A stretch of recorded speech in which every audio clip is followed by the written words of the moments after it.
So today second chapter sets exercise 2.1 లో third bit చూద్దాం. Previous వీడియోలో ఫస్ట్ అండ్ సెకండ్ బిట్స్ అయిపోయాయి కదా.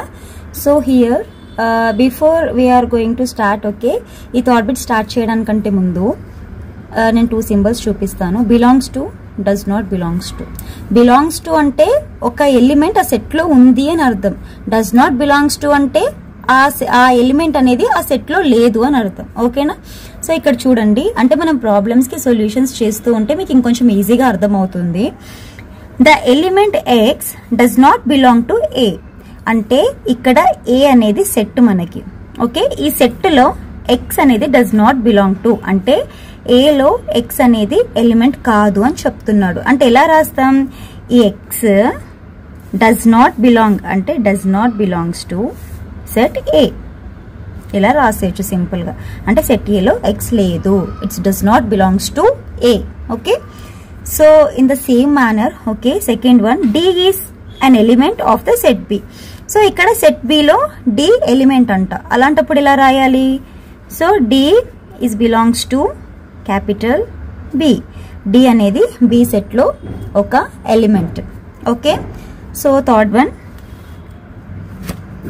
1 does not belong to the set of prime numbers p. So, okay, 8 does not belong to the set of prime numbers p. అంటే prime numbers లో 8 ఉండదు అంటున్నాడు. ఆ విషయం మనకు ముందే తెలుసు. 8 is not a prime number, right? So 8 does not belongs to prime numbers p.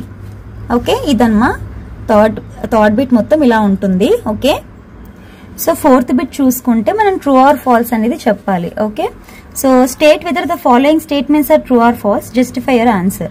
So ఇక్కడ ఏం చెప్పాలంటే ఫస్ట్ వన్ చూడండి, 5 does not belongs to set of prime numbers. ఇక్కడ 5 అనేది ప్రైమ్ నెంబర్స్ లో ఉండదు అంటున్నాడు. ఇంకొక సింపుల్ గా చెప్పాలి అంటే అసలు 5 అనేది ప్రైమ్ నెంబరే కాదు అంటున్నాడు. కానీ 5 అనేది మనకు ప్రైమ్ నెంబరే కదా. సో వీడు చెప్తున్న స్టేట్మెంట్ ఇక్కడ రాంగ్ మనకి. Okay, it is the false statement. Okay, and the second one, set s equal to 5, 6, 7 implies 8 belongs to s అంటున్నాడు. అంటే మనకి s అనే సెట్ లో ఎలిమెంట్స్ ఏమేమి ఉన్నాయి? ఇక్కడ మనకి నెంబర్స్ 5 ఉంది, 6 ఉంది, 7 ఉంది. కానీ ఇక్కడ ఏమంటున్నాడు?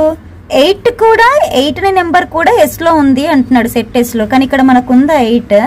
లేదు కదా. So it is also false statement. Okay, so third one, -5 does not belongs to w. అంటే w is nothing but whole numbers అమ్మా. ఇక్కడ w అనేది whole numbers. Okay, where w is the set of whole numbers.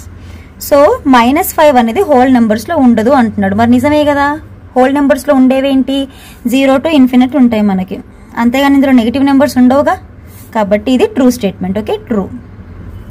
And the final last one, 8/11 is belongs to z where z is the set of integers. So ఇక్కడ మనం చూసుకుంటే 8/11 అనేది p/q form లో ఉంది. p/q form అంటే ఏంటమ్మా? It's a rational number, right? Okay, it's a rational number.